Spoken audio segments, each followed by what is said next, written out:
Imagine there's an alien world, far more advanced than us, looking down upon the Earth, observing all life forms in order to discover reason in their behaviors. Without a doubt, the human race would be described as a desert-making species. The only species that detach itself from their ecological and biological origin, mainly due to collective stupidity and its short-term memory. And that's why we are in panic.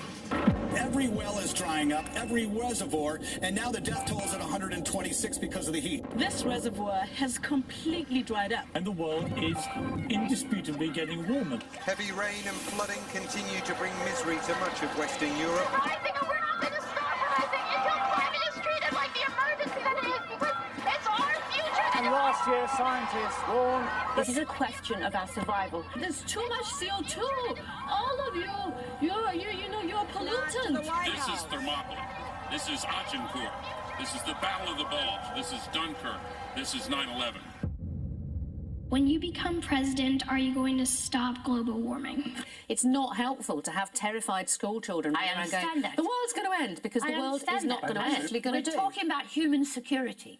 If we were going to war, if our security was a threat, and our government said, look, let's take our time about this. Let's wait till 2050, right? But it's not war.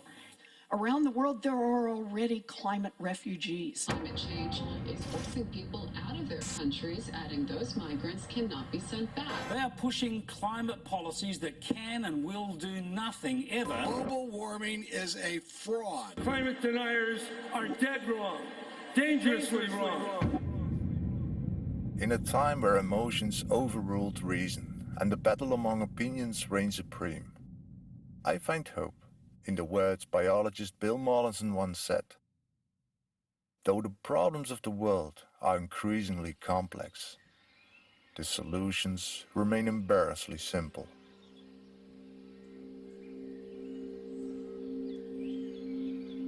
Ich habe 2016 im Prinzip hier einen Garten geerbt.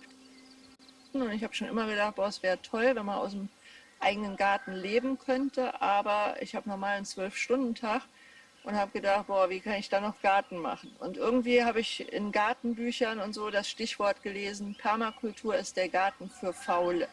Und dann habe ich gedacht, das hört sich gut für mich an. Und was ist das Vorteil letztendlich? In der Natur gibt es zum Beispiel nie unbedeckten Boden. Dann hat es den Vorteil, dass die Bodenorganismen viel besser leben darunter. Da braucht man keinen Dünger zu streuen. Dann hält es die Feuchtigkeit besser. Das heißt, ich brauche hier gar nicht so viel zu gießen. Also geht es eigentlich um, dass Boden so viel wie möglich bedeckt wird? Ja, genau, das ist ganz wichtig. Weil wenn man wieder guckt, wie die Natur es macht, also wenn wir mal so ein naturbelassenes Waldstück zum Beispiel angucken, da ist ja auch kein blanker Boden. Wenn wir tief buddeln, haben wir den Boden, dann haben wir alte Mulchschicht von Blättern, wo man schon lange nicht mehr erkennt, dass es Blätter sind. Und dann kommen Blätter, die man gerade noch so erkennen kann. Und dann kommen frische Blätter, die gefallen sind. Und das versucht man hier nachzumachen. Ja.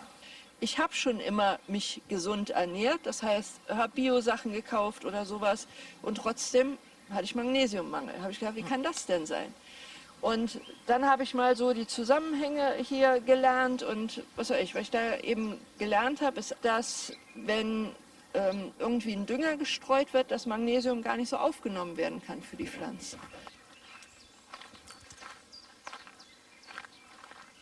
Die allermeisten Menschen wissen ja gar nicht, was das für eine Auswirkung hat, wie gesund der Boden ist auf die Lebensmittel. Und hier habe ich mal ein Refraktometer. Das gibt es für wenig Geld. Damit wird die Dichte von Flüssigkeiten bestimmt. Und da kann man so ein bisschen gucken, wie nährstoffdicht ein Lebensmittel ist. Und ich habe jetzt hier mal eins von den ersten Tomaten aus meinem Garten. Da mache ich von der Flüssigkeit hier drauf, mache das zu. Kann man probieren. Dann kann man auch seine Geschmacksnerven eichen. Und dann guckt man hier durch und du erkennst einen Brix-Wert von 8. Ah ja. Und man sagt, ab 6 schmeckt eine Tomate nach Tomate. Okay, also das ist gut. So, und jetzt haben wir gekaufte Tomaten. Hier ist jetzt eine Biotomate.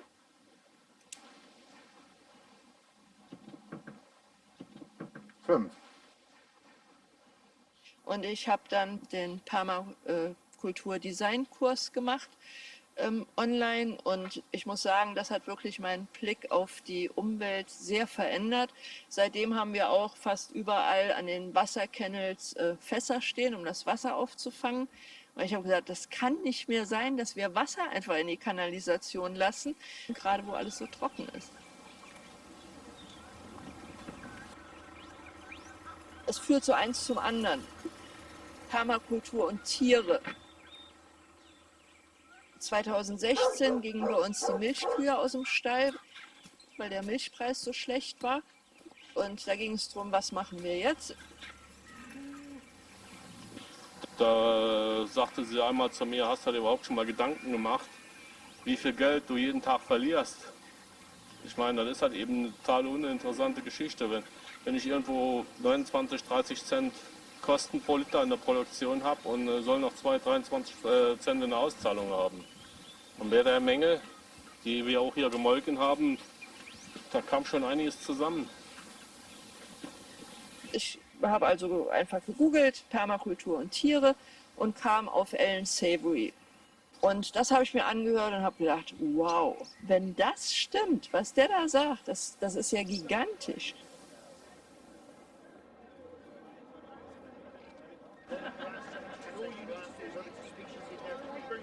Between the 1st of May and the end of July. That's fine.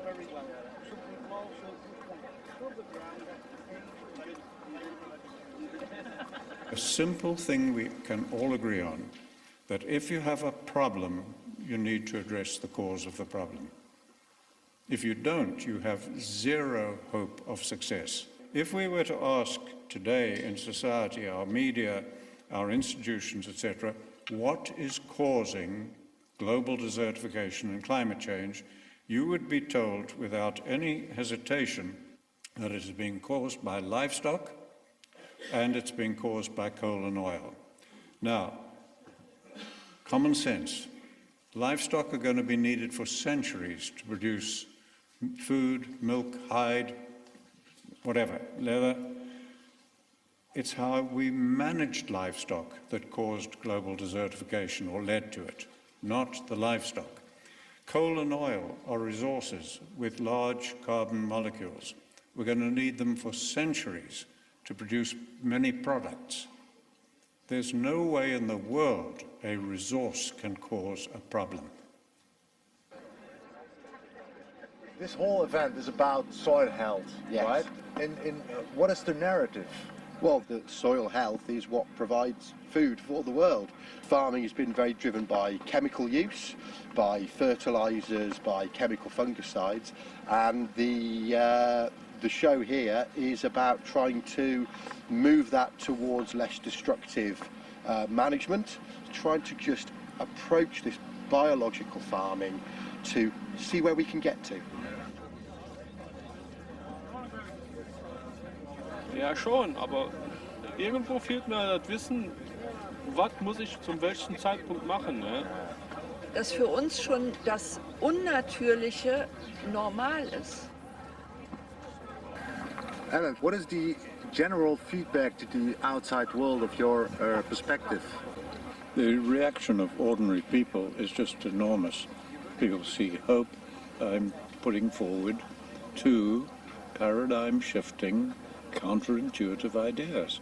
One is that only livestock now can save civilization as we know it. And no scientist has ever shown where I'm wrong, either my logic or the science that I cite. And the second new idea is that at the core of all human decision-making is a very simple, genetically embedded core decision-making, which is reductionist. And that is what is causing the problem, not our stupidity, our ignorance, or anything else. You've got to ask yourself why, over 10,000 years, couldn't somebody solve the problem of desertification? The answer is we didn't know what was causing it. And now it's the same with climate change. I was talking to one fellow Professor Jim Teer, years ago, it was 35 years ago, in Texas. We were out on some land, and he made a strange statement. He turned to me and he said, "Alan, either you are wrong and we will not be able to dig a hole deep enough to put you in." And he said, "Or you are right and the world will not be able to build a monument high enough." And I said, "It's not about me, Jim. It's not about us. It's about the future of humanity." And I said, "What do you think?" And he said, "Well, I'm sitting on the fence." Well, he died sitting on the fence. It's time for people to either destroy what I'm saying politically, get me out of the way and move on, or listen to what I'm saying and let us all move on, because I believe that this is a simple way forward.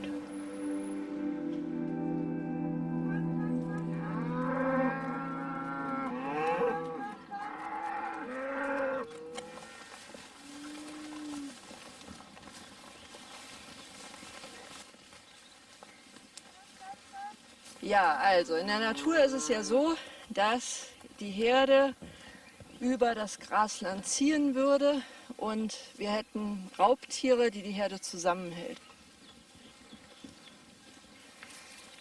Also ich nehme an, wir hätten hier irgendein Raubtier, würde man halt sehen, die Kühe gehen alle zusammen und verteidigen sich.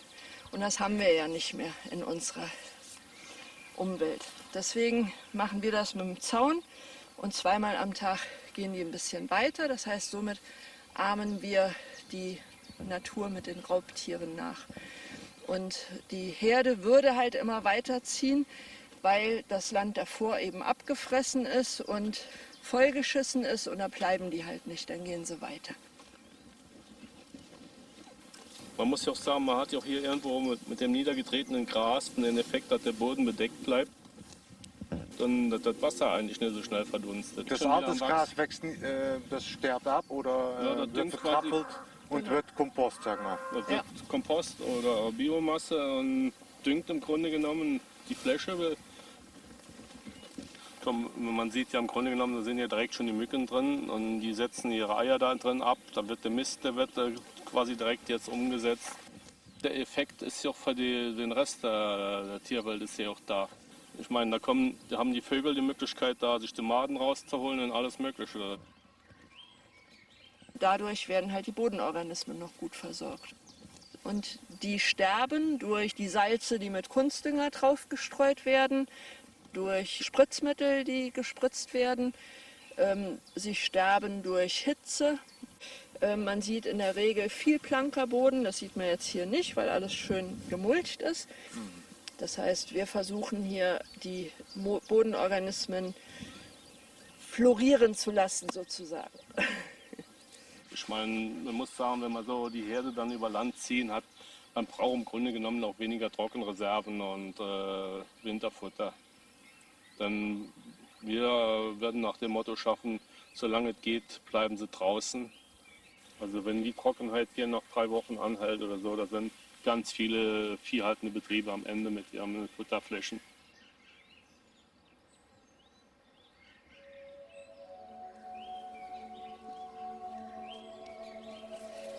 Wenn ich jetzt hier sehe, was wir im Futter stehen, obwohl es so trocken ist, das sind doch paradiesische Zustände.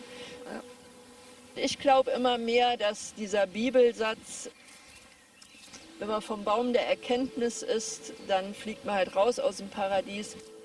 Ja, wenn wir einfach mit der Natur im Paradies leben, dann bleiben wir im Paradies. Und was können wir davon lernen? Dass jeder lernt, dass er mit seinem Einkaufen Entscheidungen trifft. So oft kommt es mir vor, als denken die Leute, ja, das ist ja eine Sache von den Landwirten oder so. Aber das stimmt ja nicht.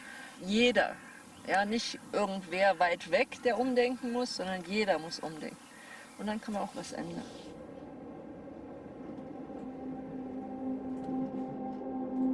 I'm fascinated. by the simplicity and at the same time its major positive impact for nature, health and climatic stability.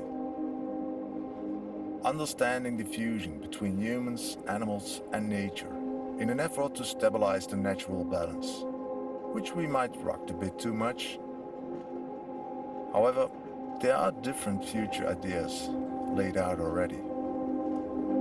Next, scientist and two-time Pulitzer Prize-winning author Edward O. Wilson. From small insects to big ideas, and now a very big one made more urgent by the problems of climate change. Setting aside half the Earth as natural habitat. My alarm went from yellow to red when I read the papers authored by large numbers of scientists and how far off the goal the conservation organizations were. New technologies and globalization are not enemies of a city, they are its friends. Cities are the places where things are much easier, where people flock together.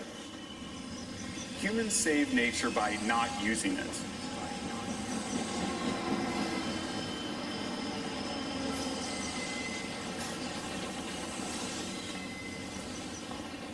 We zijn midden in Amsterdam. 3 maanden terug hebben we dit pand betrokken en hebben we eigenlijk onze voedselproductie PPU's ingezet. En daar produceren we eigenlijk sla, tomaten en komkommers. En leveren we eigenlijk direct af aan de bedrijven die heel dicht bij ons in de buurt zitten. Dus heel weinig voetmijls. Waarom doe je dat binnen? Omdat we binnen geen last van de zon hebben. We willen eigenlijk in de stad produceren. En op de manier als we binnen produceren wij veel meer per vierkante meter. Dus onze productie is veel hoger dan bijvoorbeeld een kas of buiten. Waarmee we eigenlijk geen last hebben van een slecht voorjaar of een hele koude winter.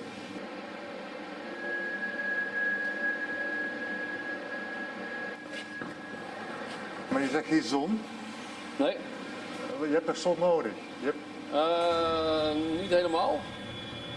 We kunnen met 2 kleuren licht, rood en blauw, kan je eigenlijk het fotosyntheseproces in gang houden van de plant. Waardoor je al die andere kleuren eigenlijk niet nodig hebt en daardoor eigenlijk veel minder energie gebruikt. Dus helemaal aan de andere kant van de unit beginnen we met een net gekiemd zaadje eigenlijk. En dan binnen 12 dagen groeit hij van net gekiemd zaadje eigenlijk uit naar volwaardige slaapplant. En dan hier aan het einde van de unit wordt hij eruit gehaald en dan oogsten we.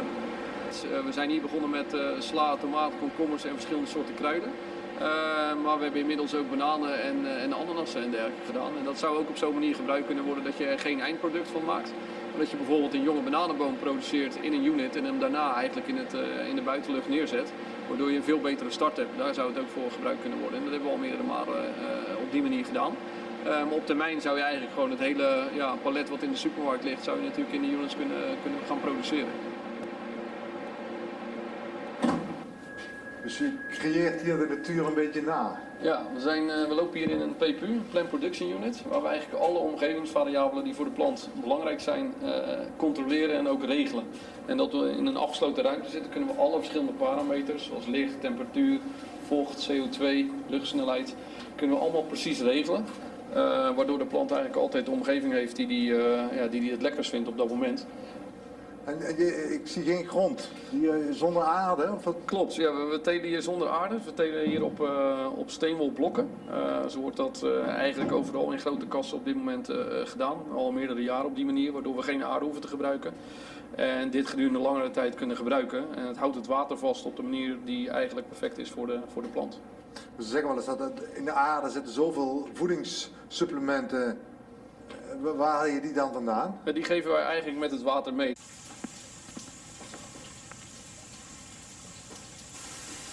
We beginnen met schoon water en daarna voegen wij de meststoffen toe aan het water. En dat water wordt naar de plant gestuurd en wordt daar gegeven. En het overige water, wat niet gebruikt wordt door de plant, komt eigenlijk weer terug in deze ruimte. En dan hergebruiken we weer 100%. En dus je werkt er ook niet met pesticiden? Nee, omdat wij geen ziektes in onze ruimte hebben. Het zijn afgesloten ruimtes. En op die manier hoeven wij ook geen pesticiden te gebruiken. En die zou je hier ook niet zien. Het enige water wat wij gebruiken is het water wat in het product zit en wat weggaat. Dus een buitenteelt nemen heb je daar soms tot 250 liter per kilogram voor nodig. Dus 250 liter water nodig om een kilogram van een product te produceren. Als je dat vergelijkt met onze manier van produceren, hebben wij maar 1 liter nodig. En die 1 liter is eigenlijk vergelijkbaar met die 1 kilo die we produceren. En daar zit dus, dat is het water wat we eigenlijk verbruiken. Terwijl een buitenteelt verdampt de plant ook en die wordt constant water gegeven. En dat water gaat eigenlijk de lucht in en kan niet meer teruggegeven worden. Dus dat is echt gewoon verbruik van water.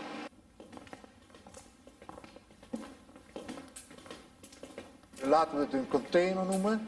Zou je in de Sahara van Ethiopië kunnen neerzetten en je zou mensen daar eigenlijk per direct kunnen voorzien van eten. Ja, exact. Ja, wij zouden dat dan niet in een container doen, dat is eigenlijk te klein. Waar je eigenlijk dan naar moet gaan kijken, oké, hoeveel mensen wonen er in dat gebied? En ga je productie afpassen op de mensen die daar wonen. Dus dat je niet gaat overproduceren. Dus je moet echt gewoon produceren voor de mensen die daar zijn. En daar kan je eigenlijk, van tevoren kan je dat berekenen hoeveel vierkante meter aan units we nodig hebben om die bevolking op een bepaalde manier te voeden. Ja. En op allerlei plekken in de wereld eten mensen natuurlijk ook anders, dus daar moet je ook naar kijken. En dat kan heel makkelijk, omdat we kunnen elke land kunnen we maken in onze ruimtes.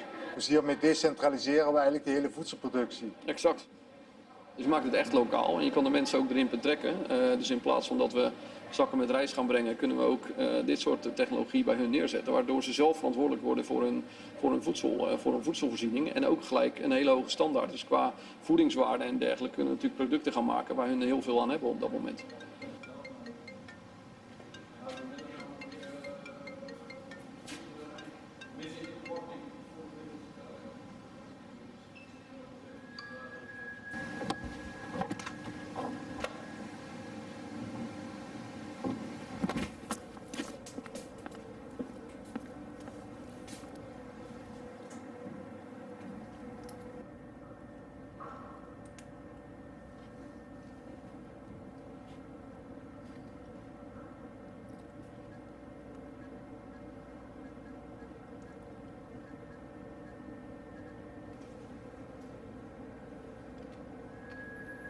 This is strange.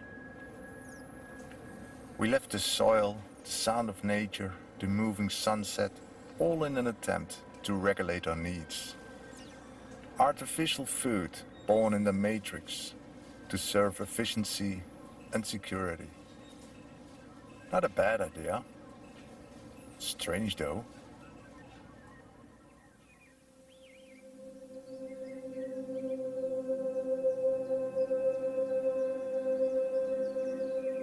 Nach dem Dürresommer 2018 ist seit Jahresbeginn schon wieder viel zu wenig Regen gefallen. Wir haben auch keine Futtervorräte mehr aus dem Vorjahr, also ist fast alles aufgebraucht. Wenn die Trockenheit dann so ewig anhält, da kann man irgendwann nichts mehr machen.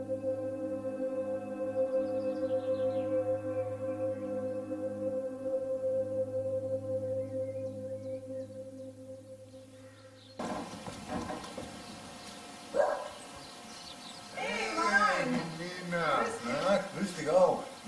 Ist der Holländer zu Hause? Ja, er kommt gleich. Willst du einen Kaffee? Lecker. Lecker.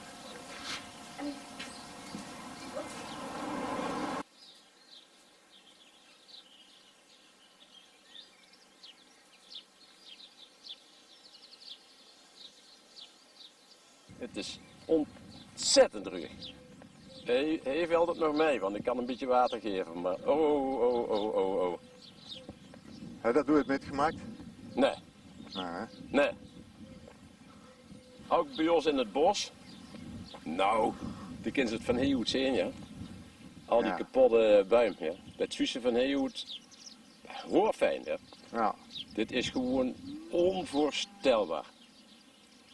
Ja. En ik zeg al, ik heb mijn geluk dat ik hier nog water heb. Want anders dan hadden die koeien allemaal weggemotten. En dat is mijn lust en mijn leven hier in de natuur.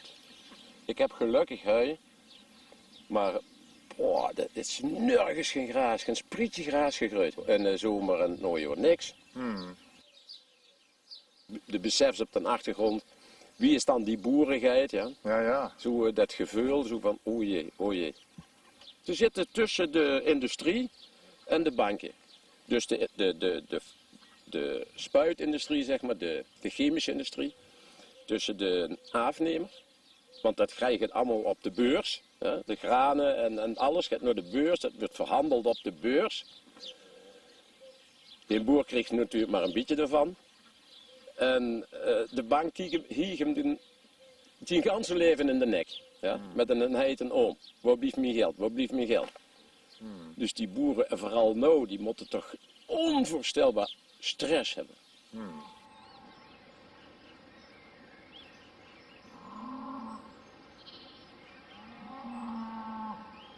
Jetzt sind wir im September, gab es jetzt noch keinen nennenswerten Regen und du hast dann keine Erträge.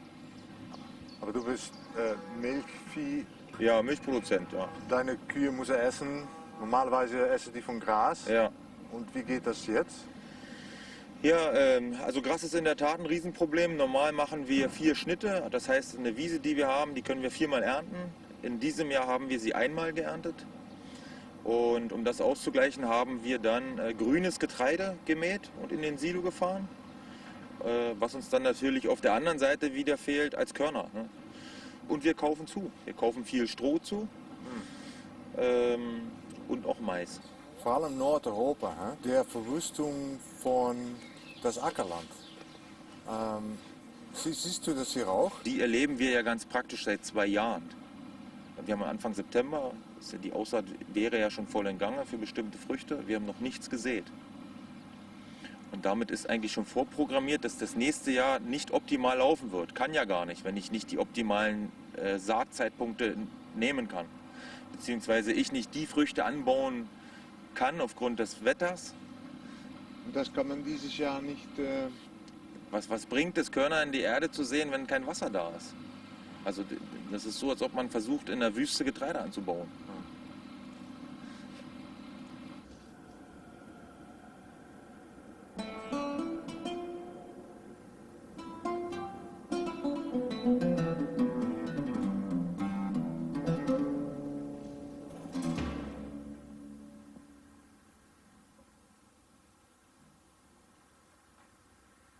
Hallo?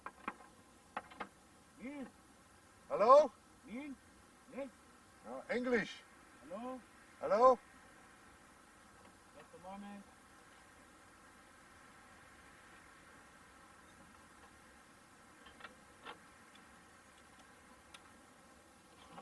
Hallo? Hallo. Nice to meet you.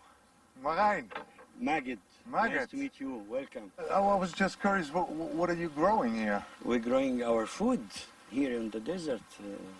We have tomatoes, cherry tomato, mangoes, Swiss chard, kale, kohlrabi, palm, pomegranate, bell pepper on the left. Come! I'd like to show you. Okay. Welcome, man. And how do you grow it? I mean, we grow it with as you see, the taking care of our soil to build the soil, because everyone think that the soil on the desert it is dead soil, but it is not. It is a living soil, but it's sleeping. So this all is sustainable.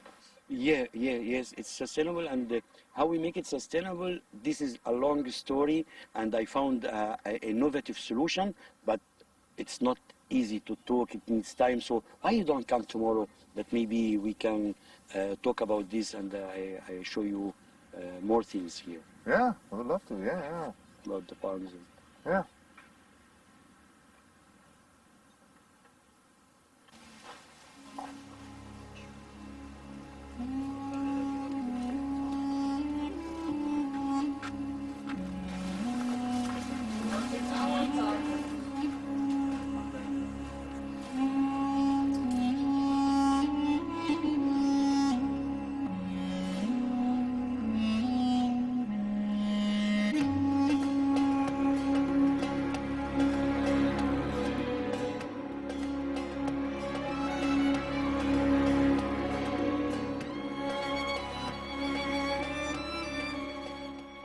These are all different tomatoes. Different types of tomatoes. You have broccoli, pepper, chicory, pepperoni. Just to smell it. Oh yeah. Take one. And here. Yeah.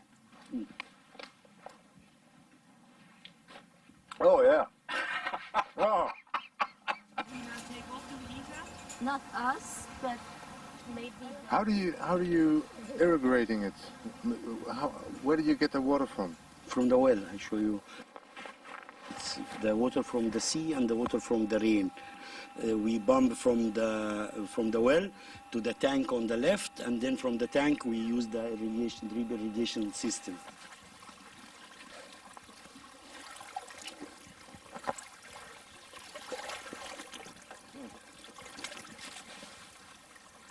Well, it's a little bit salty, huh? Why is your crops growing on salty water? Now you test it, and now you saw the crop, okay? So miracles are happening here. It's not only the salinity of the water is one factor, there is different factors. So what kind of seed that you are using, the plant which is salinity tolerant, this is first thing, like resilient, like the moringa and the other green, like the tomato, they can tolerate this salinity of the water. And then we have the soil building with a lot of nutrient to the soil that help the plant to grow. And also you have the dough. And for example, this is atriplex. This atriplex, it takes the salt from the water. Try this one. Try. It's salt that we use it to crush. Yeah. Yeah, and we use salt. So you have different plants that help other plants to minimize the salinity. And we have seed banks. The first generation coming from these seeds, they are adaptable and become more salinity tolerant. Okay? It's really salty, yeah. Yeah, it is salt. We use it. And how's your community reacting on it? I took this model and I started to share this knowledge with my community. We have more than 10 backyard Bedouin women food gardens, plus we have 12 farmers that they have their own camp like the model of Habiba. Totally we are 75 farmers. So you're mixing the jobs in tourism, agriculture. Yeah. He says we can work for tourists, you have money good, you can make for him that. And after tourists nothing, is we eat from this, no problem. This is nice, this is good. We'll make this first. You have money, we can make like that. And after we can eat a little bit, maybe 1 year, 2 years is help it. For some, you understand, we like is women there, we make tomato, we make anything. We have 7 farmers that we make every Sunday, collect the vegetables from us to put it inside a green box and deliver to the hub. Yeah. So there's no shop in between. It's going directly from the farm. From farm to door. We need to feed 7 billion people in this world. Imagine that we all do the same what you're doing here. We are consuming more than what we need, and then this is what creates in our mind that, wow, we are facing hunger. Facing hunger, there is places that they are facing hunger, but not because of they don't have food, but because having the degradation on their lands. The Egyptian civilization, how it started beside the Nile, and then Egypt was the food basket for the Roman Empire. Unfortunately, nowadays, we import a big part of our food, and this is something which I don't like, I don't want, because we are destroying our environment, and things coming from Australia or coming from state. So I'm inviting whoever can to cultivate part of his food. If he is not capable to do so, he go to partner with a farmer. If he is not capable to do that, at least he go to support a farmer by buying his food, not from the shop, not from the supermarket, but going to the farmers, to give them back the dignity and the importance, and to be thankful for every farmer on this earth.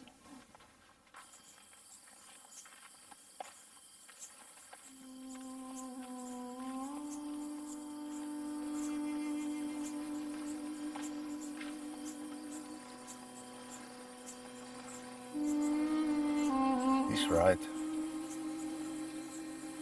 We are not dying from hunger, rather from mismanaging our food supplies in arable land.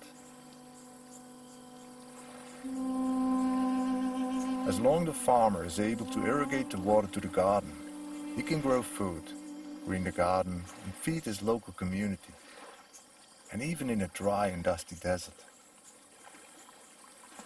Is there throughout our geological history a correlation between the expansion of the deserts and climatic changes? Well, from a paleoclimate perspective, I think there is absolutely a connection between desertification and climate. But are the deserts driving the climate, or is the climate driving the deserts? I would say surely the climate is driving the deserts.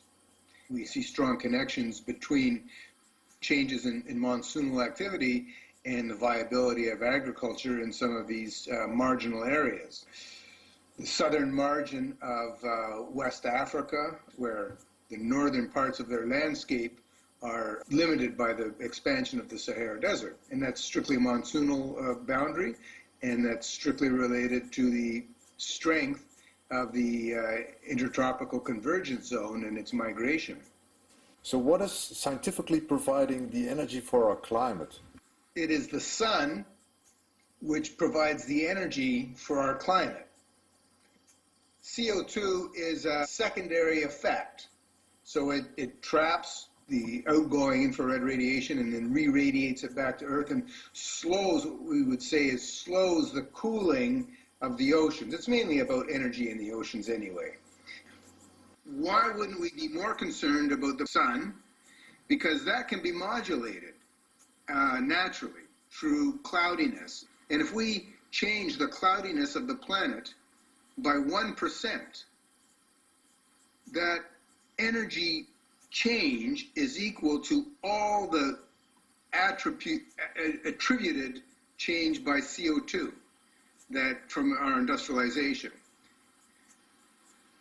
When we look at the paleoclimates, which we have very good records of, never do we see a correlation with CO2. CO2 can be very high and we're going into an ice age. It can be very low and we're in the middle of an interglacial or hothouse Earth. It doesn't seem in the geological record to have any impact on climate. I believe we do have environmental challenges and we're ignoring them. We're focusing on CO2 as if we solve the CO2 problem, we solve all these other environmental problems. But we've got all sorts of environmental degradation, the oceans in particular, eutrophication. Agriculture is not all that benign. We can improve on agriculture, I believe, with more research on the use of pesticides and nutrients. So there's lots that we can do to the environment, but let's look at the real problems and real solutions. What can we fix? But we're not going to fix CO2.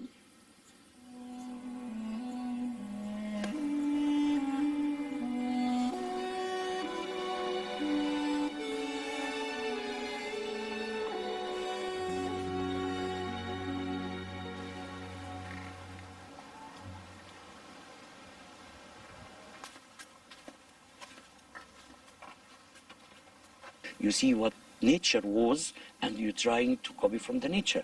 Nature existed before us millions of years. So why we have to invent the wheel and to put all the pesticide and to find the difficult solution? I went to the easy solution, which is rebuild your soil, treat your plants, see your environment, try to mimic the nature.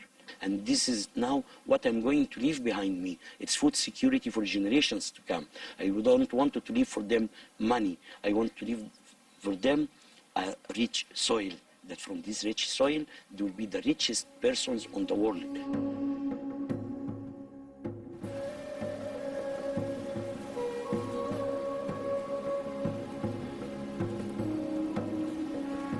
Ja, ik hoorde van Maggot dat jij met nog wat anderen bezig bent met het vergroenen van de woestijn hier in de Sinaï.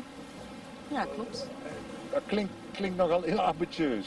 We hebben een vraag gekregen vanuit de generaal van Egypte over iets wat we konden bedenken voor Barnaby Lake. Omdat de ecologie daar kapot begint te gaan, omdat het heel erg zout is en heel erg ondiep. En dat is een meer? Dat is een meer in het noorden van de Sinai.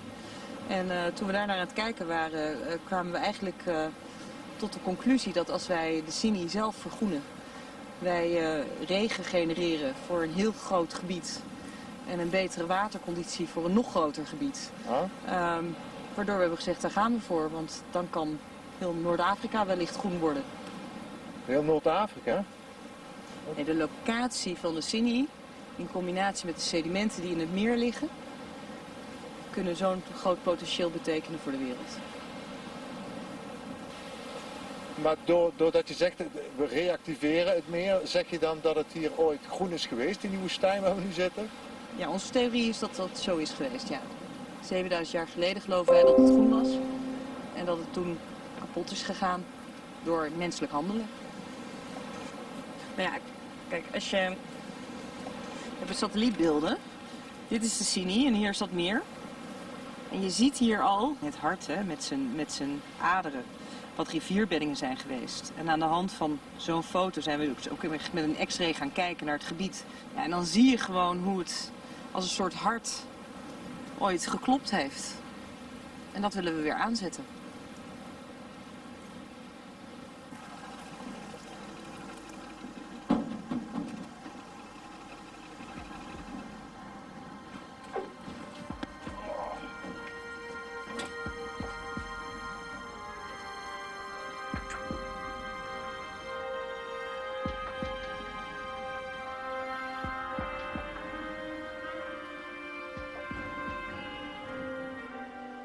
Ik kan me bijna niet voorstellen dat dit ooit groen is geweest. Ja, en toch. Die rivierbeddingen betekenen gewoon dat daar ecologie is geweest, natuur is geweest, lopend, stromend water. Dus dit is gewoon allemaal levend geweest. Hoe kan het dan dat het nu woestijn is? Ja, dat is hetzelfde als wat de mens nu doet. Onze theorie is dat 7000 jaar geleden de mens hier agricultuur heeft gedaan, zoals wij dat vandaag de dag ook doen. Monocultuur, begrazing van vee. En ze hebben gewoon meer van het land genomen dan dat het land te geven had. Waardoor met regenval er van die mudslides zijn ontstaan. En met erosie is al het sediment meegespoeld naar de lagere delta van vruchtbaar het gebied. Materiaal eigenlijk. Je ziet het vandaag ook op het nieuws, hè, dat er van die hele modderstromen naar bergen afkomen. Wall of mud and debris tore through the Arizona desert today. Deadly mudslides tonight in California. Mudslides and floods killed at least 379 people in Brazil. 8 people are confirmed dead, at least 18 others still missing this morning. They're telling us that foundation right there, it had a house on it. That house is now over there. Several people have died. Dozens are still missing. The mudslides power down hillsides north of Rio. They say the ground simply might have become unstable after recent rains. En dat is hier ook gebeurd 7000 jaar geleden. In natuurlijk meerdere momenten. Totdat de ecologie dus eigenlijk in collapse is geraakt. Ah ja, dus de vruchtbare grond is eigenlijk weggespoeld naar onder. En waar is dat nu? Daar is de delta ingegaan en in de delta heb je een meer wat precies op de rand met de zee ligt. Dus eigenlijk een lagoon. En dat meer was 20 tot 40 meter diep vroeger. En dat is nu 1,5 meter diep. Huh. Dus daar is dat geërodeerde materiaal is daar ingespoeld. Met ook zand en zout zit erin, et cetera. Maar daar zit het organisch materiaal zit daar ook nog steeds in. Ah ja. Dus het organisch materiaal bagger je uit en leg je feitelijk weer terug op de plek hier waar het vandaan kwam. En het organisch materiaal kun je in eerste instantie gaan gebruiken ook samen met helophytes. Dat zijn speciaal planten die tegen zout kunnen. En die dus ook zout uit de bodem halen. Maar je ziet hier in het gebied al dat op gronden waar zout aanwezig is, men in staat is om met de sedimenten die er zijn, beplanting te hebben waar ze van kunnen eten. En we hebben het nu over in de hogere gebieden plantjes te hebben, bomen te hebben die kunnen gaan wortelen. En die kunnen gaan zorgen dat wat je daar neerlegt niet meer kan eroderen. Dus dat het goed kan blijven liggen. Maar ook dat je het vocht gaat opvangen. Eigenlijk natuurlijke waterproductie. Dat de bomen, zullen we maar zeggen, hun bladeren het vocht gaan opvangen uit de lucht in die hogere luchtlagen. Dus eigenlijk wat we continu doen, is analyseren hoe een natuurlijk systeem werkt en dat proberen te kickstarten. Want wat het leven nodig heeft om zichzelf te herstellen.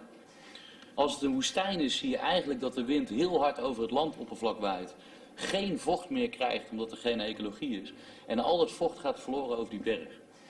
Maar eigenlijk zien we dus dat op het moment als die ecologie hersteld is, dat het vocht wat er verdampt op zee dan weer voldoende vocht krijgt vanuit het land en weer neerslaat tot regen.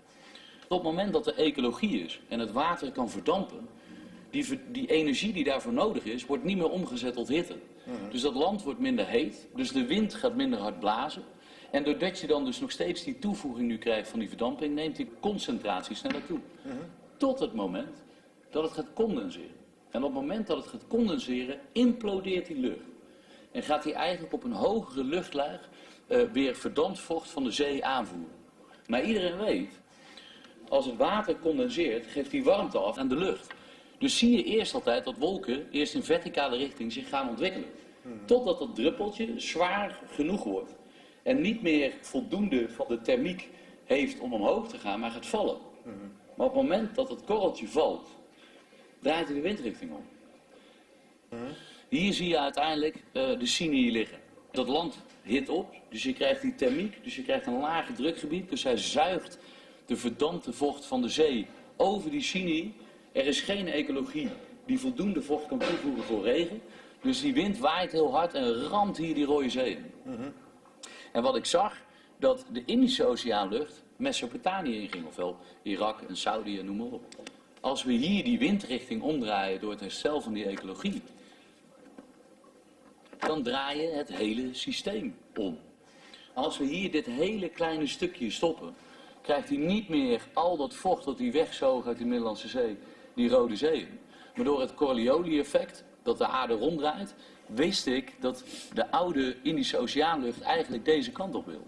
En wat je daarmee ziet, is dat het eigenlijk een acupunctuurpunt is van deze regio. En misschien wel van deze hele wereld. Waarbij je, als je dat weersysteem herstelt door de ecologie te herstellen, je het globale en regionale weerpatroon totaal omdraait. Maar in hoeverre steel je dan eigenlijk water van andere landen?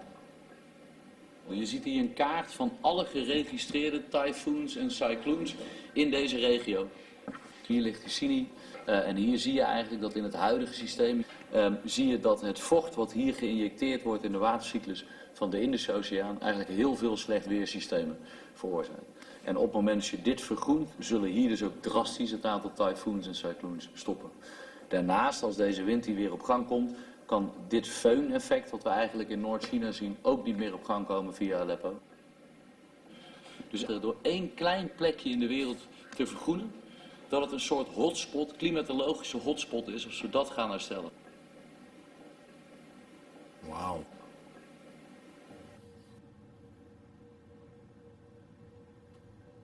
So we are able to reset nature back to a certain time, to practically give humanity a second chance. Another example is the array of technologies, often referred to collectively as geoengineering, that potentially could help reverse the warming effects of global climate change. Lasers now could one day manipulate rain and lightning. We physicists are firing trillion-watt lasers into the sky to actually precipitate rain clouds and actually bring down lightning bolts. Some people have grown tired of waiting for Mother Nature to bring relief and have decided to try and take matters into their own hands. This is Craig's job, firing chemicals into the clouds in a controversial attempt to modify the weather. You could actually spray sulfuric acid in the stratosphere 20 kilometers over our head and use that to stop the planet warming up. There are currently more than 47 countries, more than 150 cloud seeding programs going on as we speak. That will permit man to determine the world's cloud layer and ultimately to control the weather, and he who controls the weather will control the world. Saving the climate and controlling the world. Very bad synonyms. Andreas, ich lese hier über Cloud Seeding, Solar Radiation Management, Wettermanipulation. Ich meine, wie ernst kann ich das alles nehmen? Cloud Seeding wird gemacht, um zum Beispiel Hagelschauer zu vermeiden, also der Wolken zu impfen, oder Gewitterwolken, vor allem in denen sich große Hagelkörner bilden könnten. Wird in Europa auch gemacht. Es wird in USA gemacht, in Israel. Es wird zum Teil auch gemacht, um Niederschläge zu beeinflussen, also es mehr regnen zu lassen, gerade in Wüstenstaaten. Es wurde in China um die Olympiade gemacht, in Peking, um da das Wetter einfach zu verbessern. Es ist sehr fraglich, ob das was bringt. Also fürs Klima bringt das sowieso nichts. Das ist viel zu klein, viel zu lokal. Das ist nach einem Tag wieder alles weg. Dann ist die Wolke eben abgeregnet oder auch nicht. Da wird angedacht, dass man eben auch global die Bewölkung, die Wolkenfläche auf dem Planeten vergrößert. Wolken sind hell, reflektieren sehr viel Sonnenlicht und könnten damit die Erwärmung des Planeten Erde, die wir jetzt sehen, etwas verlangsamen, abschwächen, indem einfach viel mehr einstrahlende Sonnenstrahlung gleich zurück ins Weltall reflektiert wird. Was ist das für eine Staub? Was ist das für eine Substanz? Gibt es Ideen, also im Vulkan sind schwefelhaltige Sachen, schwefelhaltiger Staub, der ist besonders gut, weil er wieder Wasserdampfe anzieht. Da bildet sich in Schwefelsäure kleine Tröpfchen und dann kann man mit wenig Staub viele große Tröpfchen schaffen und damit eine große, weiße, spiegelnde Fläche, die eben die Strahlung dann abbildet. Es gibt auch Wissenschaftler, die sagen, man kann das Aluminiumteilchen nehmen oder Kalk. CO2 ist ja immer noch da. Das hat eine Lebensdauer von vielen hundert, einigen tausend Jahren. Das heißt, so lange müsste man sicherstellen, dass man immer den Staub nachliefert oder immer die Wolken nachimpft. Greifen wir nicht so viel ein in der Biologie. Ja. Lass die Natur einfach die Natur. Ja, das kann man machen. Die Natur wird das irgendwann regeln. Also auch, wir hatten auf der Erde schon viele Situationen, in denen viel mehr CO2 in der Atmosphäre war als heute. Das heißt, die Natur kann damit klarkommen. Das ist kein Problem. Und die räumt irgendwann das CO2 auch wieder weg. Und so hat der Planet Erde das über die Jahrmilliarden immer hingekriegt. Das ist so ein selbstregulierendes Thermostat. Geht leider sehr langsam. Und so lange wollen wir jetzt als Menschen im Moment nicht warten.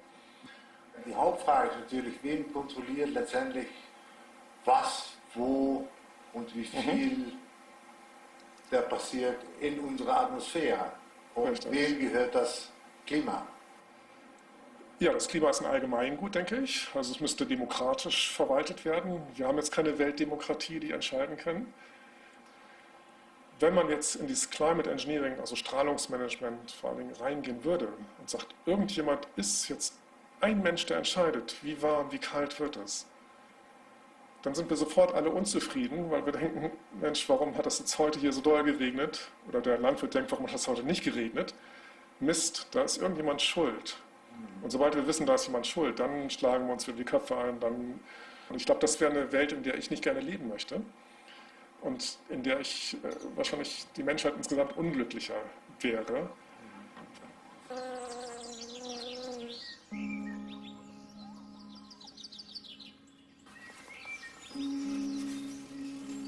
Since human memory, we have the urge to control our lives and environment. And we should.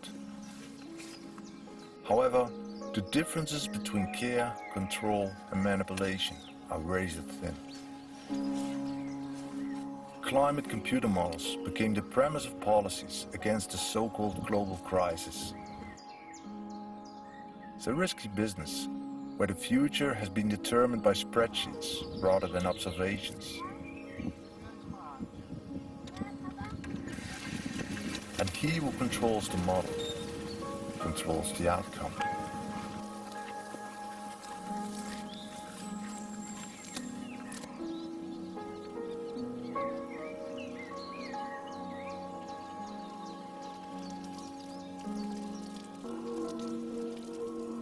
In das Alte Testament steht der Garten of Eden beschrieben als eine Platz, wo der Balance der Dinge das Paradies bildet.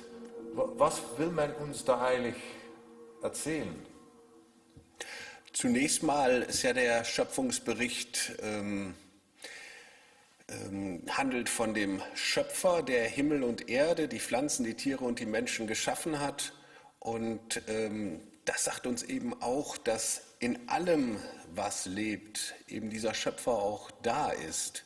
Und dass man eben ein großes Miteinander auch hat. Also es heißt, seid fruchtbar und mehret euch, machet euch die Erde untertan. Aber dieses Untertan machen bedeutet eben nicht ausbeuten und alles und Hauptsache wir, sondern leben und leben lassen.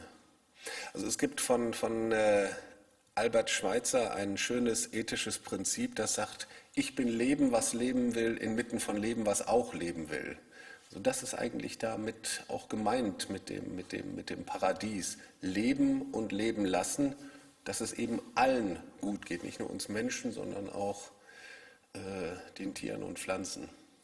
Gerade dadurch, dass ich in Nordnorwegen gelebt habe,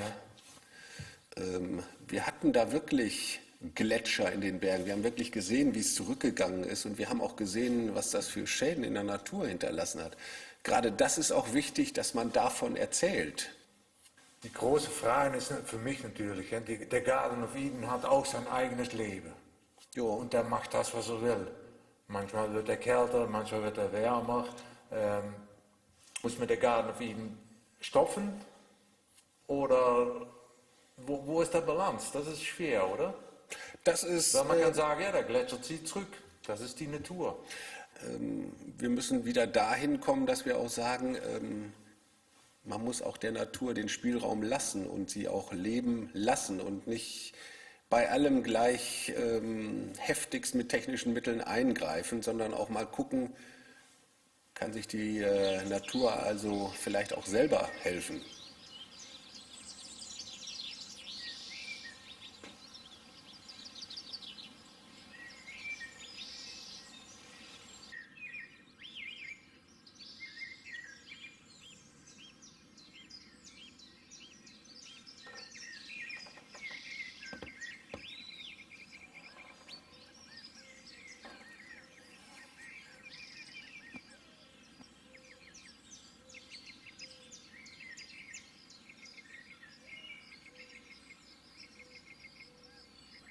This combination of climate change, which is the first real existential threat man has faced, combined with the fourth industrial revolution, offers huge challenges, but also incredible opportunities. And I think our task as leaders is to get people from the position where they tend to think that the challenges are dominant to a position where they start to accept that the opportunities could be dominant. Because it is not a technological problem, we can solve it. Frankly, it's not even a financial problem, we can solve that too. It's a problem of integrating everything at a global level.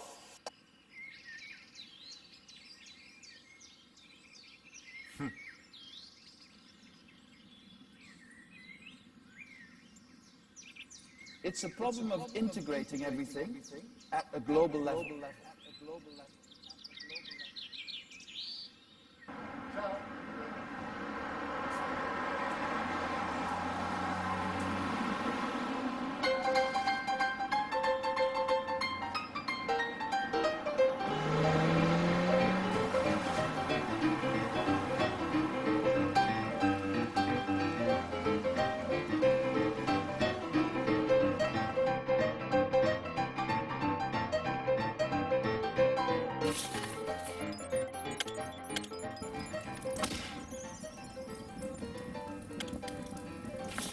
So clear and convenient.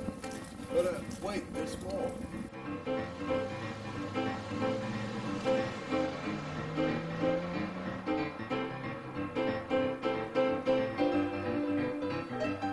The scientists warn us we have a global emergency. CO2. If we do not take action, hurricanes. Number one threat. The ice on Greenland is melting. Ice melting at record levels. The polar bear is in danger. The devastation, the destruction is impacting frontline communities. By putting more CO2 into the atmosphere at a rate that is too fast for human beings. If we don't take action, the world is going to end in 12 years if we don't address climate change. Much of the natural world is on the horizon. We are here because our parents trashed Are polar bears in danger? At the moment, no, they are not. In fact, polar bears are thriving. We don't know how much humans are influencing climate and whether it's going to dominate in the 21st century. How dare you? You have stolen my dreams and my childhood. I think this is a great sign. This generation, our kids, are leading the way. Oh, shit.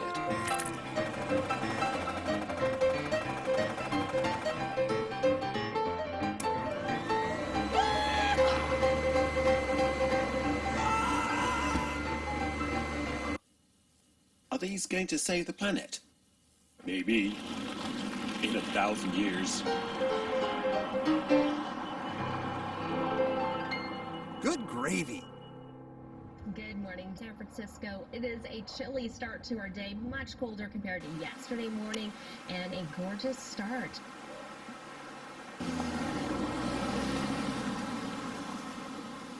I'm extremely skeptic in accepting the catastrophic predictions on global warming, whereby only man-made CO2 gets the blame. Because when we give into it, every step we made can and will be criminalized or taxed. However, I do believe in environmental disruption, causing land degradation, desertification, droughts, floods, loss of biodiversity. Do you think it's fair enough to make that distinction? Not at all. Why? You're separating the climate. You're making two things. That's Cartesian thinking. That's Descartes. That is like, I am one thing, I'm an individual, it is other. That mindset, the thinking that climate is other, is the source of the problem. It's the cause, it is not the cure. And I agree with you that if you catastrophize something, it is not the right signal to send to people. It doesn't engage, it doesn't get them involved. We should not approach this from a point of view of guilt or shame or blame. That doesn't work at all. That's ridiculous. Mm-hmm. We should approach it from the point of view of what you brought up, which is your love of nature, your love of animals, your love of gardening, trees, plants, bees, flowers, everything. That's where we should be coming from. You wrote a book, 100 Solutions How to Deal with Climate Change. Most interesting chapter for me was about regenerative agriculture. However, lots of people see it as a problem because you need to have lots of land for it, and say we should leave nature and set it aside as such. I had a friend once who said, when you have a choice, take both. The fact is, you're making a distinction between nature and farmland and grassland. Okay, don't. In other words, if you manage farmland and grassland properly, it is nature. Okay? You're not killing it, you're not harming it, it's evolving and getting richer and better and more diverse. The grasslands are, the farmlands are, because we know how to farm and to have animals in such a way that the land becomes more natural. There's more birds, there's more worms, there's more organisms in the soil, there's more insects, there's more life, and there's more water in the soil. That means there's more water in the streams, there's more water for the fish, there's cleaner water going into the oceans. I mean, this is turning it back to nature. And I think it's a good point, though, because if you look at the Native Americans when we got here, the image that was put out, and still is to this day, that the Indians, the Native Americans, were not very smart, and they're running around just grabbing food wherever they could. That is so not true. They cultivated the wilderness. In other words, they farmed wilderness. We had fires this year, okay, in California, and last year. I mean, huge fires. California is burning. Thousands have been forced to flee their homes in California, where a wind-driven brush fire has erupted, wreaking havoc and devastating communities. It's desperate conditions like these that have now taken the lives of at least 44 people across the state. We've seen hundreds of acres consumed and quickly burned several thousand structures in its path. The fast-moving flames quickly forced officials to order the entire community of 27,000 people to evacuate yesterday. Basically, the whole town's on fire right now. Has turned the town of Paradise into a living nightmare.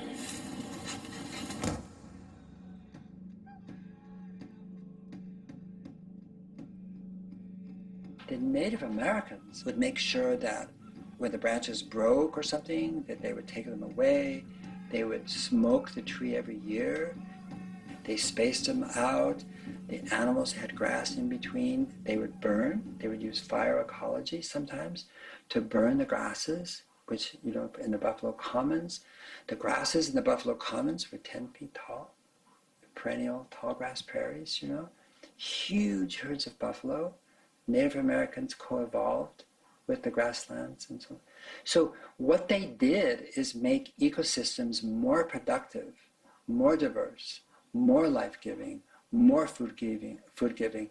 But in the case of California with oaks, they didn't burn down. If there was a fire, the grass burned, the trees stayed. And now all the trees are burning because there's 200 to 400 oak trees per acre, because nobody cultivated that, you know, that wild forest.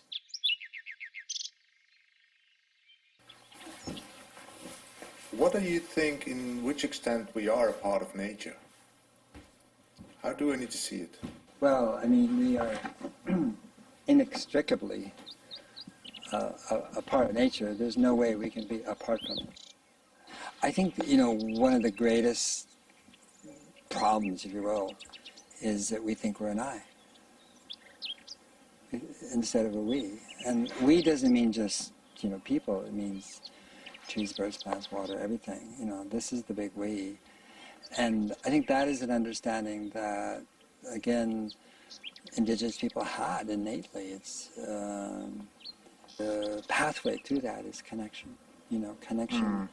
And that means feeling, listening, seeing, listening to other people, too, just as important. But, you know, so that we actually begin to feel at home. It's really about coming home.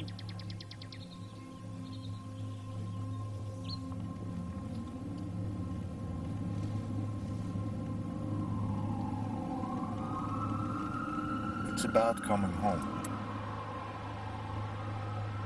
That's right. It's about coming home.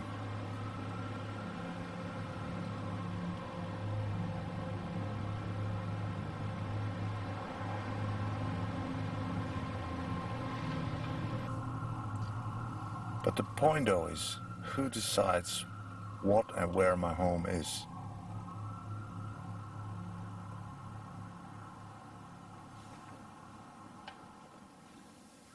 This was an oyster farm. This is a farm just like any other farm within this zone of the seashore. This was a concrete building here built in the 1930s. And there was a pier going out into the ocean, out into the bay here where the boats landed, and the oysters were brought up, and the processing happened inside this building. We also had, in part of this building was the hatchery operation, where we worked with the microscopic larvae and we produced the seed. So we had staff in charge of the seed production, staff in charge of the processing, and also the same place is probably about here. The front of the building was the retail. So the people, 50,000 visitors a year, would drive in, park all over here, and enjoy picking up their oysters and clams. They'd share them on the beach over here on picnic tables. There were 5 homes over here where the farm workers lived, and those homes dated back to the 1940s and 50s. So this has been a lively part of this community for almost 100 years.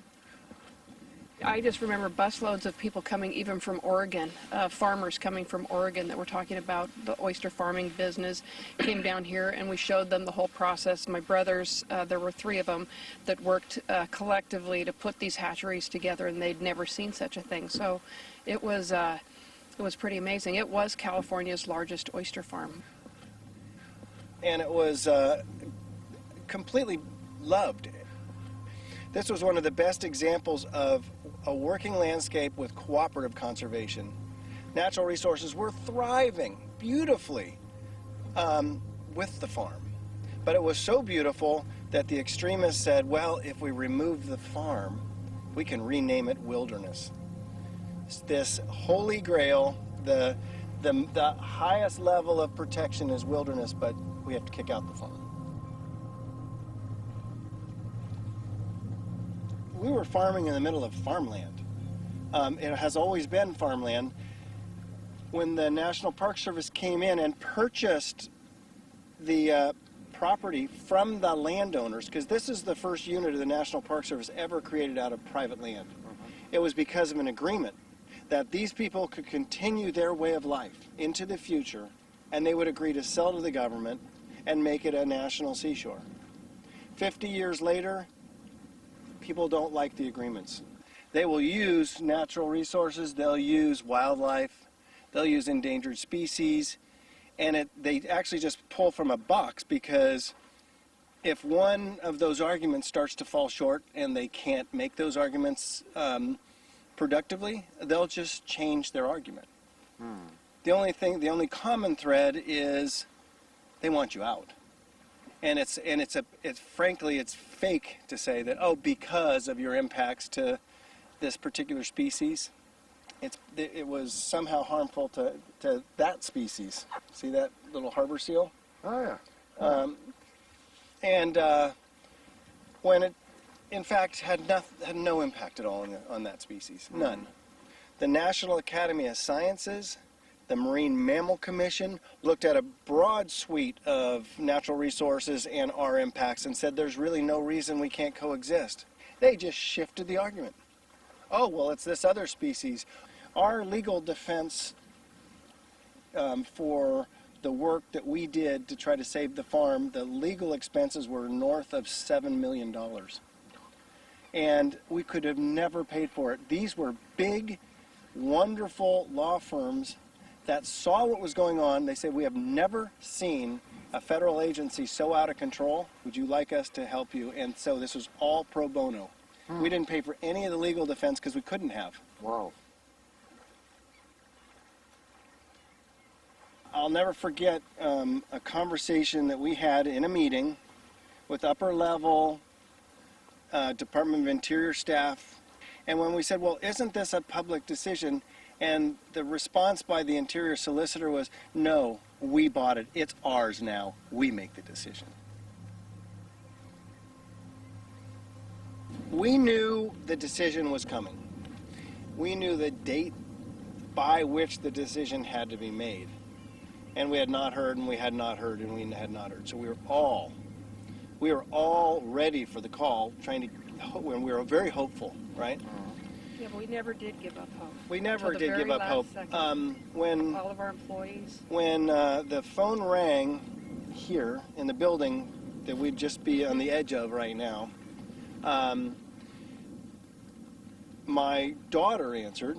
My daughter Bridget answered, and she says, "Dad, it's Secretary Salazar, the Secretary of the Interior." So President Cabinet member called the farm and asked for me.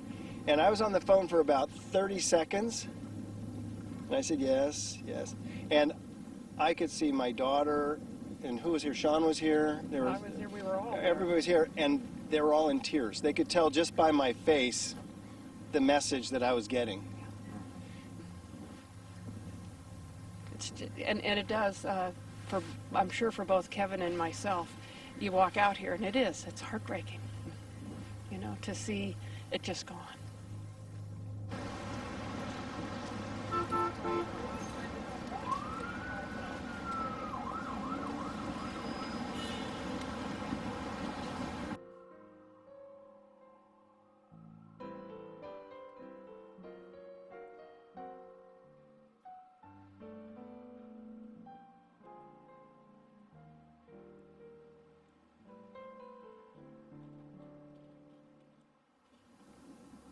I spent 30 years as an appraiser of real property for the California Department of Transportation. I was a district branch chief, and I testified in court on land value and land use.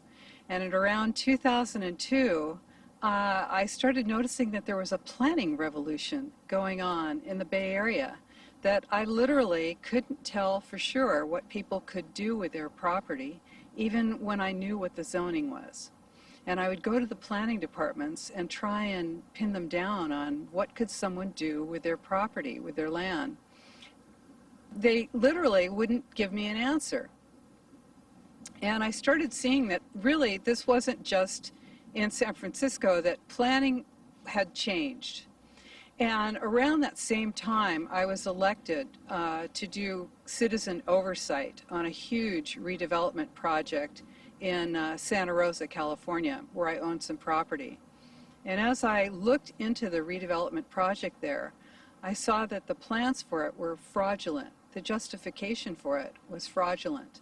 And at first I thought maybe it was a mistake, you know, that the government had made an error. And so I drew it to the attention of the government, and they immediately tried to get me off of that committee. They went around to other people who were on the committee and said, don't listen to her. And the more I found out, the more I realized that I needed to start a citizens group.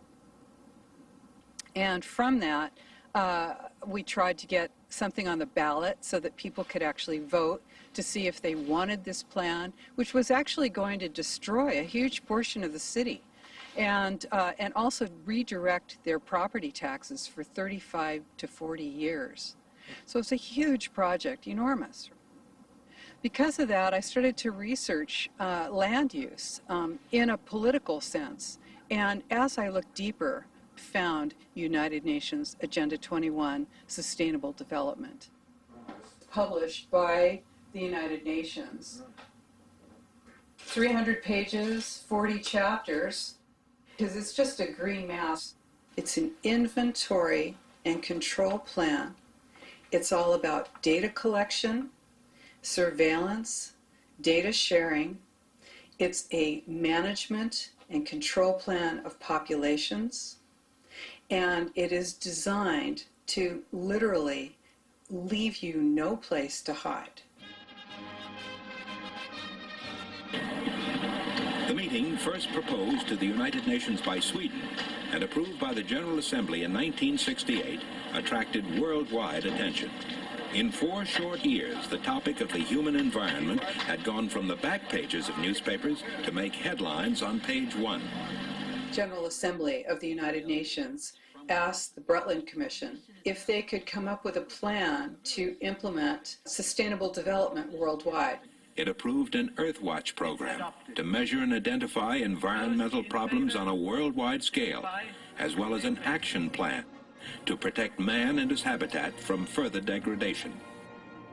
And sustainable development was defined as development that meets the needs of the present while protecting the needs of the future generations.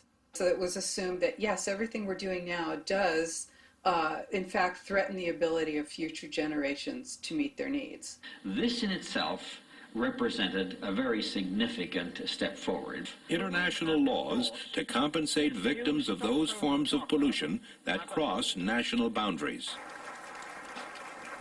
All the countries of the world agree to it, so 178 countries plus the Vatican. It's a non-binding agreement, but our nations made it binding on us.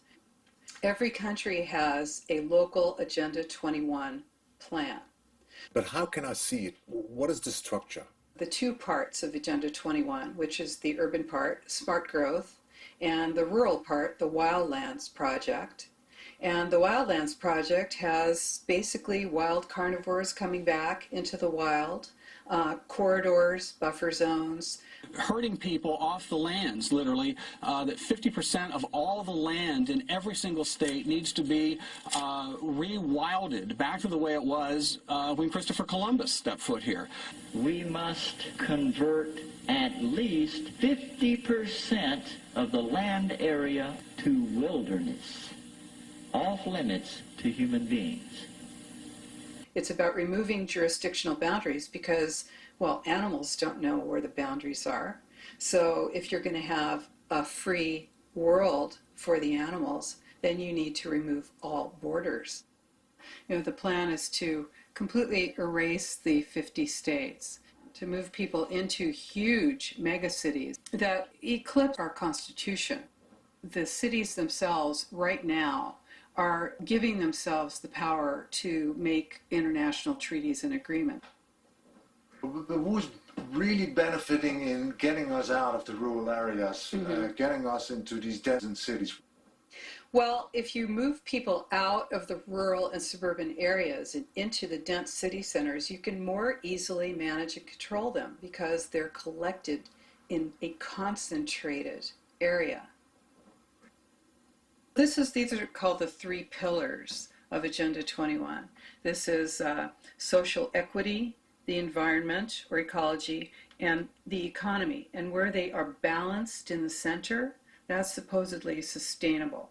Social equity, that's really about balancing not just your local economy, so you're going to maybe take care of your local people. That's actually removing borders so that you can share your economic well-being with people who are less economically sustainable.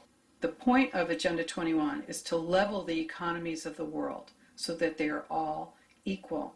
And that means bringing down the developed nations and bringing up the lesser developed nations. So that then when you have the nations all equalized like that, if you have more than one toilet in your house, you've got too much. You're using too much. So that justifies bringing you into the city, into a small unit where you can be, of course, managed. It's a corporate totalitarian plan so that they can move their goods without any restrictions on borders, so that there's no boundaries, no border restrictions, no regulations, so all laws are harmonized, and then you can literally have no stops on corporation. Then they can lower wages, they can move populations when they need to move workers. It's bigger than any other plan that's ever been proposed in the entire world. Of course, the Nazis tried, but they did not have the technological capability, and neither did the Soviets, and neither did, of course, the communist Chinese. But the difference is that now they do. In order to make a plan like that work, you need terror, and you need technology to spread the information everywhere.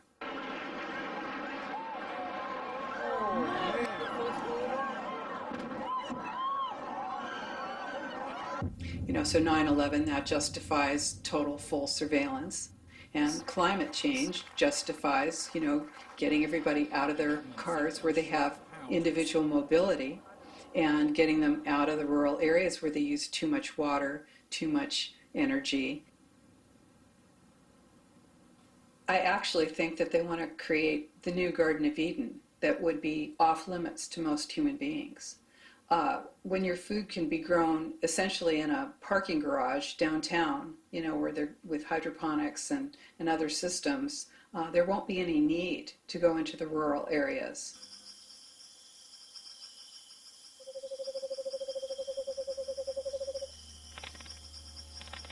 It's not a stupid thought that humans will undergo the same management as the artificial plant in the closed units. Collected, regulated, efficient and obedient.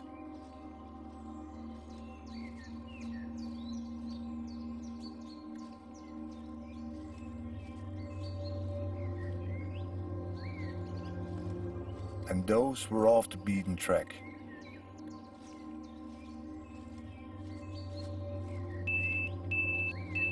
Red warning, you are in a no-go zone. Please turn around. You are under violations of the law. You entered a non-human area. Human rights do not apply here. We are forced to disable your data chip. 5, 4, 3, 2, 1.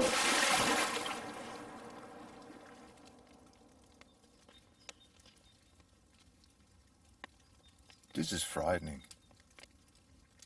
When politics are no longer downstream from culture and using climate change as a tool to erase farms, cultures, communities and states. It's becoming a challenge and almost a courageous act these days, looking through the political mist into the real world with the real challenges, where often solutions are against all odds, but simply forgotten through the test of time.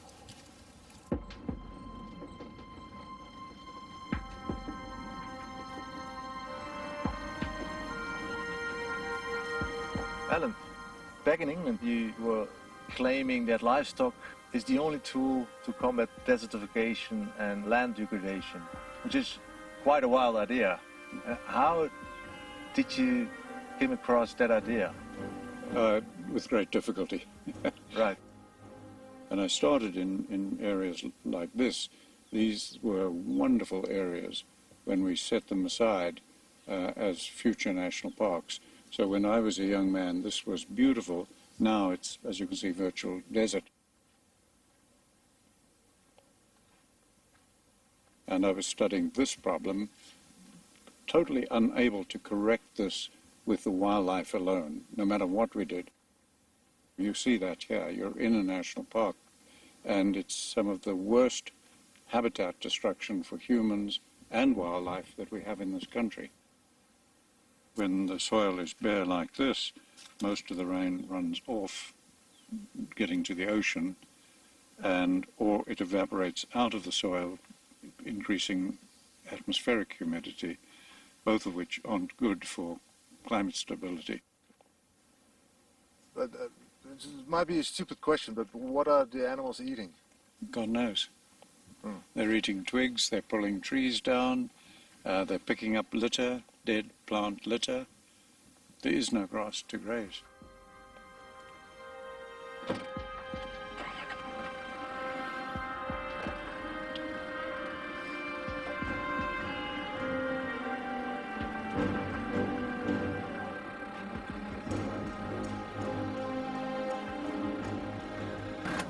Yeah, this is not what a national park should look like.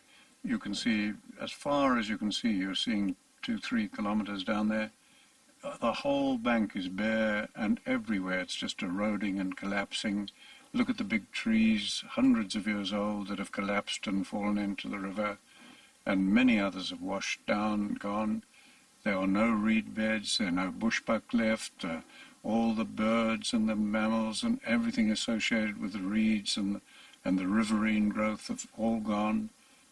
And that's the best of management that the Western world knows how. We have to change management.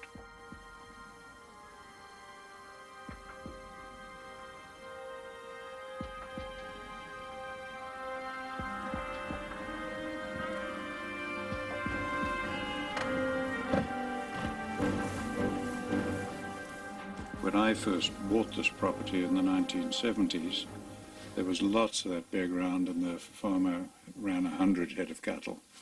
There were no elephants, no buffalo on this land. They were fenced off. This is the last remaining bare spots. Listen to it. Do you hear that hollow sound? You shouldn't hear that when you trap soil. That is very unhealthy. Now, every gardener knows, you don't have to be a scientist, that if you want plants to grow on this, you're going to have to break that.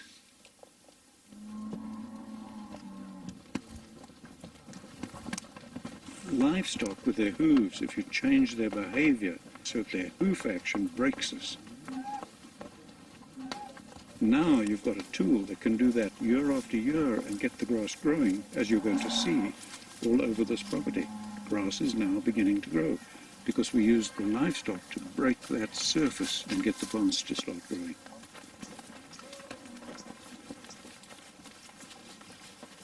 The cattle coming in for the night.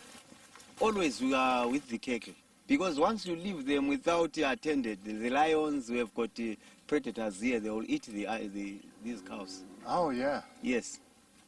And you can defend yourself against lions? Lions, they run away from people. Oh yeah? Yes. Oh really? Yes. Oh.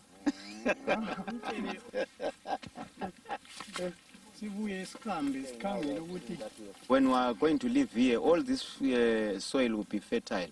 It will be all fertilized with cow dung and urine, this place.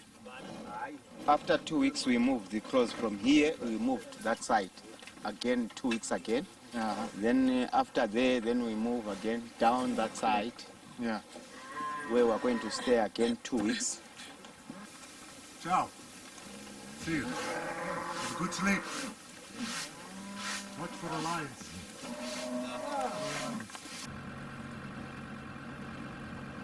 So all we're doing here is showing that cattle can break that, and they can do it every year, and grass can start growing. And now water is coming out of the atmosphere back into the soil. Carbon is coming out of the atmosphere back into the soil. And we could be doing that over most of the world.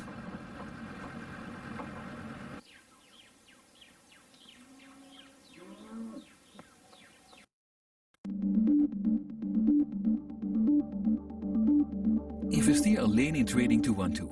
Slechts €1 in 's werelds grootste bedrijven. Met 0 commissie en 0 kosten. Koop aandelen met een enkele tik. Of zet uw geld aan het werk met Auto-Invest. Volledig gratis en uiterst eenvoudig. Download de Trading 212-app, open binnen enkele minuten een rekening en sluit u aan bij meer dan 500.000 investeerders. Nu bij Coolblue. €50 korting op de HP Pavilion 15. Bestel hem op coolblue.be.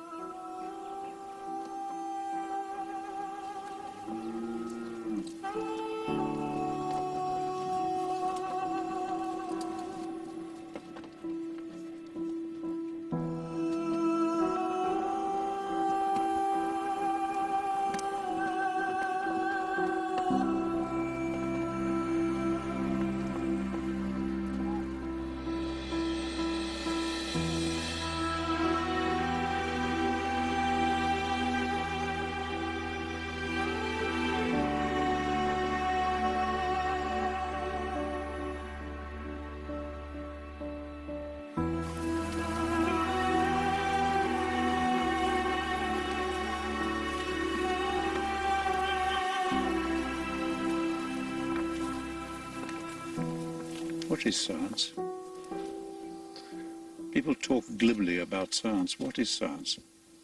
People coming out of a university with a master's degree or a PhD, you take them into the field and they literally don't believe anything unless there's a peer-reviewed paper.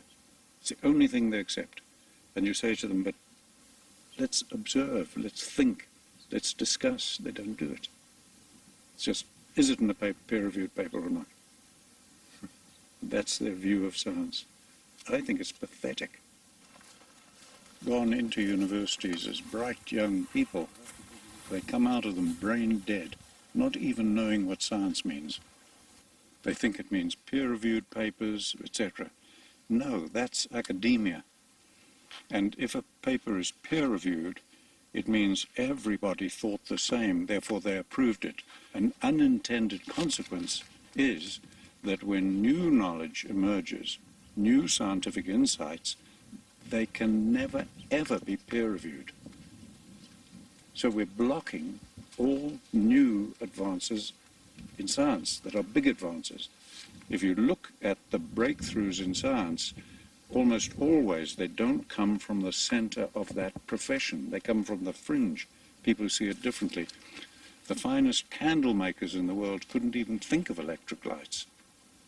They don't come from within. They often come from outside the breaks. We're going to kill ourselves because of stupidity.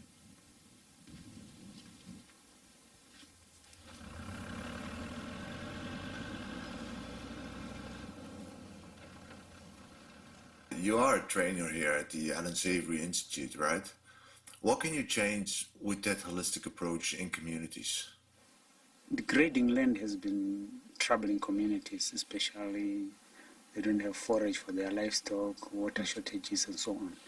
And now when we introduce the idea of holistic management, at first people are resisting, but those who took the idea, Then they noticed that the grass was actually growing, and also in some places even the rivers started flowing again.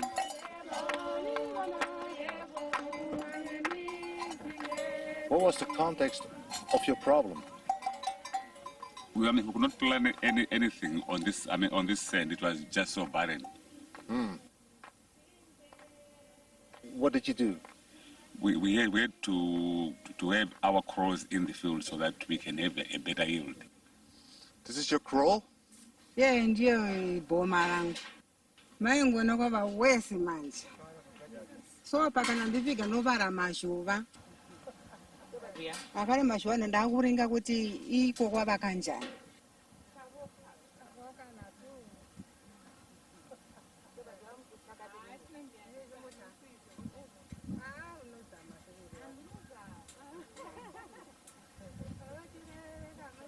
Before we started, it was so bad that. What do you mean bad?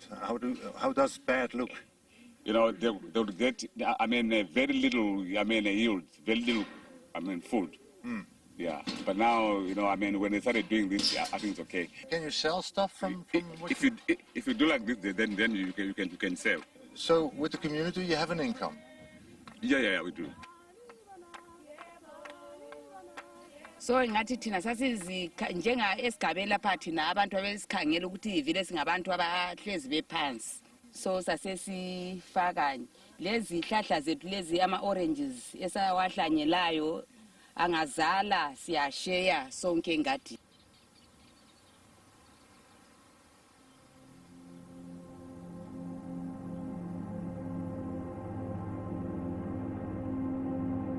This is inspiring. Despite the drought, communities at the margins of society can restore a backyard desert into a food garden, build a small local economy, and inspire the next village. I think it's all about giving the local farmer the right knowledge and responsibilities instead of governmental consensus-based subsidies.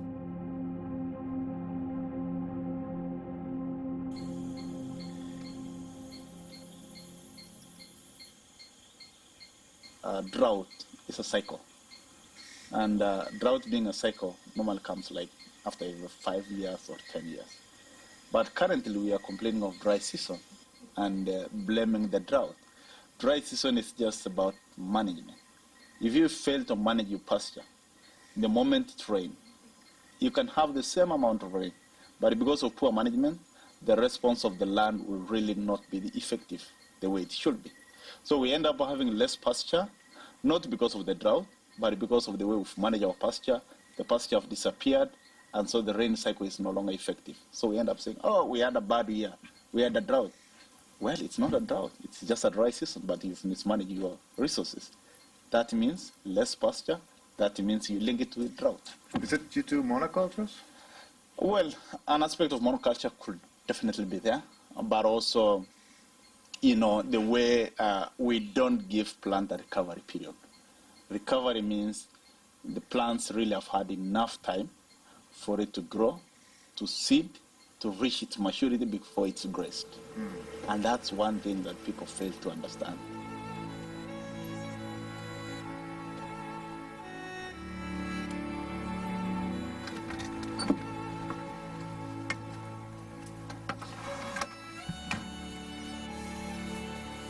The cattle go everywhere on this property because there is no other tool to produce the habitat for humans and wildlife.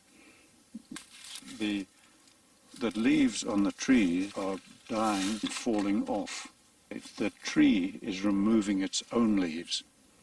So when the rains come after 8 months of no rain, the light can reach the buds and the tree can grow more buds.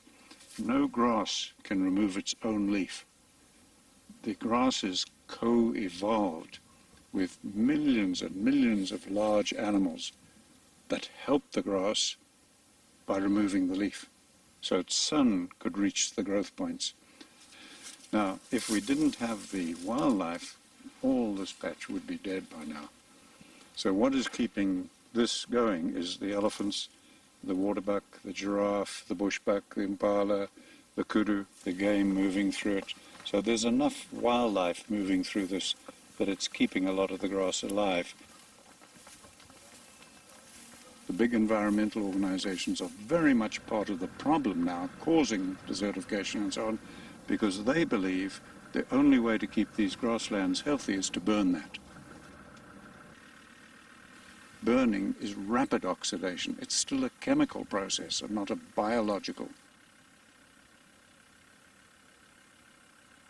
So we are burning over 1 billion hectares of grasslands every year in Africa alone, causing enormous damage to society, to environment, to everything. So by using more livestock, we still have the problem of methane, right? Methane breaks down in living, healthy soils. That's where it breaks down. And if you take North America, where a lot of that thinking is coming from, there are today, I believe, 11 species of large mammals in North America.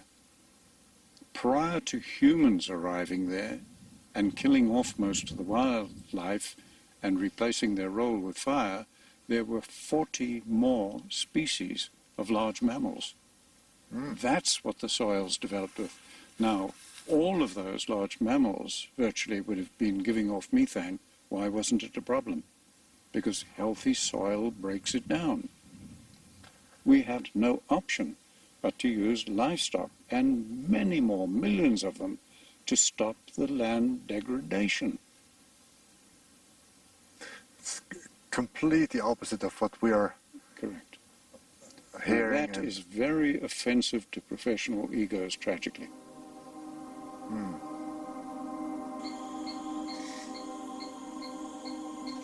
Institutions can unintentionally become stupid. As Ellen says, you can put thousands of brilliant people in a group, but because of the policies, fear of offending, political correctness, prestige, geopolitics, funding interest, they make compromises and do stupid things. The real change is not coming from institutions or governments. It can only come from the bottom, from within the communities. That's where we are. Herding people off the lands, literally. It seems like we're always this holy grail, the highest level of protection is wilderness, but we have to kick out the farm. We have to kick out the farm. Into the dense city centers, you can more easily manage and control them. It makes no sense to spread seeds on concrete and then expect anything to come from that. We need to wait for the rain. If you manage farmland, grassland properly, it is nature. We need to wait for the rain, a thing we have no We're control growing over. our food here in the desert. Ich bin Leben, was leben will, inmitten von Leben, was auch leben will. So generally speaking, you can believe the observations, and you don't have to believe the theories. Let's look at the real problems and real solutions. What can we fix? But we're not going to fix CO2. We're not going to fix CO2. A lot of policymakers, farmers, students, politicians are coming here for a course. What is their most common reaction? The commonest reaction from all of them was, oh my God, this is just common sense.